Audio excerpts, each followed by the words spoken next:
Jangan lupa tekan tombol subscribe dan lonceng. Terima kasih.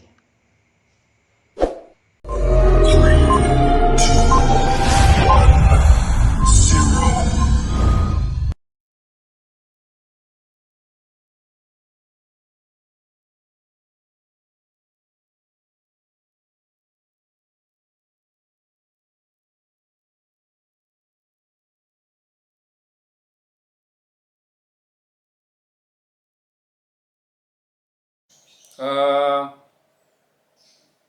Secara umum sebenarnya kesalahannya itu hampir serupa ya dari mahasiswa ke mahasiswa. Kalau yang ngajarin supaya kerjasama, ngerjainnya saya memang supaya mereka saling tukar informasi sebenarnya. Kerjasama dalam pengertian yang positif-positif. Hanya saja memang eh, itu tadi ada saran masuk supaya pakai pet analisis, masukin, padahal ini nggak ada intervening variabelnya. Ya, Bella, ini untuk pendahuluan ini Anda masih belum sepenuhnya kaki menginjak ke tanah. Artinya Anda belum sepenuhnya menceritakan sesuatu yang pure memang terjadi di tempat penelitian Anda. Masih banyak berteori. Nih, masih pakai buku-buku, ya. Kemudian masih juga menjelaskan, kalau mau menjelaskan perusahaannya di awal-awal cerita, bukan justru masuk di depan di tengah. Kalau tengah itu jadi dari umum ke khusus gitu loh. Dari umum ke khusus, spesifik, sampai spesifiknya itu sampai berbicara tentang data. Gitu. Yaitu data apa? Data masalah utama dari penelitianmu, yaitu kinerja. Itu. Nah, ini eh, masih sangat kurang data-data fenomena, data-data press survei-nya masih sangat kurang. Jadi tolong diperbaiki. Dan anjuran saya satu ya, di awal-awal cerita itu Anda hanya berbicara tentang fenomena. Anda hanya bicara tentang indikator. Pelajari dulu indikator itu apa. Pelajari dulu masing-masing indikator, setiap indikator dari masing-masing variabel, keempat variabel itu, biar kamu paham. Karena begini, prasurvei pun mensyaratkan. Syaratnya apa? Syaratnya kamu menguasai teori. Specifically, kamu menguasai 4 variabel beserta dimensi dan indikator-indikatornya. Sehingga ketika kamu terjun ke lapangan, kamu bisa melihat, oh ini fenomena-fenomena ini hubungannya dengan variabel ini, hubungannya dengan variabel ini, begitu. Jadi intinya bab 1 tuh latar belakang masalah, maksud saya, bercerita tentang indikator yang Anda temukan di lapangan. Begitu ini ada indikator-indikator ini, ada nggak sih hubungan antara indikator satu dengan indikator yang lain? Lah kamu mencari jurnal. Kan sudah kelihatan ini identifikasinya. Oh, ini indikator ini kalau diidentifikasi masuk variabel ini. Ini indikator ini diidentifikasi masuk variabel ini. Ini namanya identifikasi masalah. Identifikasi masalah. Jadi dari situ ya, dari situ kemudian Anda kaitkan, ada nggak hubungannya itu dengan menggunakan jurnal. Ini kamu jurnalnya belum ada. Ya, jurnalnya belum ada. Masukkan di sini di akhir sebelum Anda merumuskan judul. Karena jurnal ini kan sebagai pemandu supaya keterkaitan antar variabel itu membentuk sebuah model kira-kira di dalam benak pikiran kita sudah ada gambaran, oh ini pengaruh ini terhadap ini terhadap ini. Kalau begitu judulnya begini, gitu loh. Ya. Kemudian rumusan masalah ini akan mengikuti judul, ya. Saya masuk bab 2. Bab 2 ini sama Anda untuk elaborasi faktor-faktor yang mempengaruhi. Jadi gini ya, kinerja ini kan variable dependent, artinya variabel yang dipengaruhi. Jadi apa saja faktor-faktor yang mempengaruhi? Nah ini dicari dalam teori, dilengkapi ya, dilengkapi. Minimal kamu mengungkap teori yang mana variabel independen yang kamu teliti di sini tercakup di dalamnya, gitu ya. Yang nggak ada, kalau bisa dibuang, dibuang. Kemudian cara membawanya gimana? Kalau misalkan memang itu tidak perlu dalam arti gini, oh ini ada buku yang membahas variabel kinerja dipengaruhi oleh ini. Ternyata tidak ada satupun variabel independen yang kamu teliti dalam buku itu dibahas. Ya udah, ini buku ini nggak usah dipakai, maksudnya begitu. Bukan berarti ini kata ini ada terus dibuang, kamu buang sendiri. Oh, jangan coba-coba ya memanipulasi ataupun memodifikasi teori orang lain. Kemudian semua variabel berlaku seperti itu ya.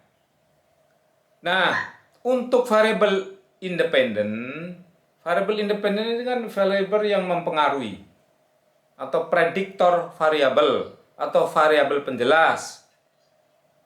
Ya, Anda ini jangan menulis faktor-faktor yang mempengaruhi. Tapi dari independent variable itu, ini dampaknya, pengaruhnya terhadap apa saja. Di antaranya adalah terhadap variabel dependen yang Anda teliti, masalah kinerja ini. Itu, paham ya? Ya, Pak. Iya, paham. Kemudian, keterkaitan antar variabel ini nggak terlalu sulit sebenarnya, kan hanya faktor X, variabel X terhadap variabel Y. Tolong elaborasinya diperdalam sehingga pembaca itu kalau membaca, oh iya ini pengaruhnya variabel X terhadap Y begini. Jadi memang ini dibutuhkan daya intelektual yang, kalau nggak gemar membaca ini, sayogianya kan namanya mahasiswa itu kan pekerjaannya apa? Mahasiswa sih belajar, yaitu membaca. Kalau cara membaca ya nggak ada wawasan. Itu saya tahu Anda bekerja, tetapi konsekuensinya kalau Anda bekerja kemudian Anda juga mau kuliah, artinya Anda juga mau belajar, bukan cuman nanti mungkin sedikit istirahatnya dikurangi kan gitu. Begitu pulang kerja, masuk rumah, nggak langsung tidur, tapi belajar dulu dan sebagainya. Itu harusnya dipupuk dari tahun ke tahun, nggak bisa instan ketika mau menghadapi skripsi aja. Ini masalah kepemimpinan, variabel ini tolong jenis-jenis kepemimpinan sudah ada ini ya. Oke, dikembangkan lingkungan kerja. Oke, sekarang masuk di bab 3, operasionalisasi variabel. Operasi variabel ini, desain penelitiannya tolong juga disempurnakan ya. Desain penelitian itu isinya apa sih di dalam itu? Sedikit diulas kembali tujuan penelitian. Terus jenis penelitian, tipe penelitian ini gitu ya. Kemudian metodenya, katakanlah metode survei gitu, dengan instrumen kuesioner sebagai instrumennya gitu. Nah, kemudian data primer sekunder ini juga sudah berkali-kali saya jelaskan pada setiap presentasi mahasiswa. Mungkin Anda juga sudah mestinya harus memahami kalau nyimak ya. Yang dimaksud data yang dibutuhkan oleh kita di sini adalah data yang digunakan untuk diolah untuk menguji hipotesis. Gitu. Jadi Kalau Anda ini menggunakan kuesioner, kemudian respondennya karyawan, karyawan suruh ngisi sendiri kuesioner yang Anda siapkan, artinya data ini data primer. Jadi tolong dijelaskan di sini, ditulis. Adapun data yang saya butuhkan dalam penelitian ini adalah data primer, berupa respon para karyawan terhadap kuesioner yang saya sebar dan sebagainya. Atau gimana? Kalimatnya dibikin yang bagus. Gitu ya. Kemudian juga termasuk metode pengumpulan data. Di sini Anda sebut metode pengumpulan data itu ada observasi, ada interview, ada kuesioner, tapi tidak dijelaskan yang mana yang Anda pakai. Harus dijelaskan yang mana dari ketiganya. Tulis di sini kalau kuesioner, ya ditulis. Adapun dalam penelitian saya, instrumen yang digunakan untuk mengumpulkan data adalah berupa kuesioner, gitu. Ya. Kemudian nanti operasionalisasi variabel juga disempurnakan, ya, disempurnakan. Karena penyempurnaan ini akan sangat tergantung bagaimana sempurnanya bab 2 yang ada di bab 2, yakni ketika bagaimana Anda mendiskursuskan variabel, dimensi, dan indikator di bab 2 itu. Jadi intisarinya menjadi operasional variabel. Nanti kalau sudah operasional sudah bagus, nyusun instrumen kuesionernya juga Anda akan sangat terbantukan. Itu. Kemudian tolong, ini pesan saya, belajar yang sungguh-sungguh. Kalau bisa, setiap definisi variabel dari para ahli kamu pahami, hafal, termasuk dimensi dan indikator-indikatornya, gitu. Ya. Mestinya ini sudah Anda hafal, sudah Anda pahami jauh-jauh hari sebelum Anda melakukan prasurvei. Karena itu modal seorang yang ingin melakukan prasurvei untuk mendapatkan data-data fenomena adalah Anda menguasai teori, menguasai indikator-indikator dari semua variabel. Karena sebenarnya sesungguhnya begini, yang namanya ketika peneliti memasuki lapangan, melihat fenomena ini bukan sudah menentukan variabel apa yang harus saya teliti. Oh, saya mau meneliti variabel ini, bukan, tapi melihat masalah di lapangan. Melihat masalah di dalam tanpa ada bekal apapun di otak untuk saya mau meneliti ini, tidak ada. Hanya pengetahuan yang luas, teori-teori SDM yang luas, apply teori, berbagai variabel dia tahu, dimensi indikatornya tahu. Sehingga ketika melihat di lapangan ada fenomena, dia langsung dalam pikirannya, oh, ini terkait dengan ini terkait ini terkait dengan variabel ini terkait dengan variabel ini.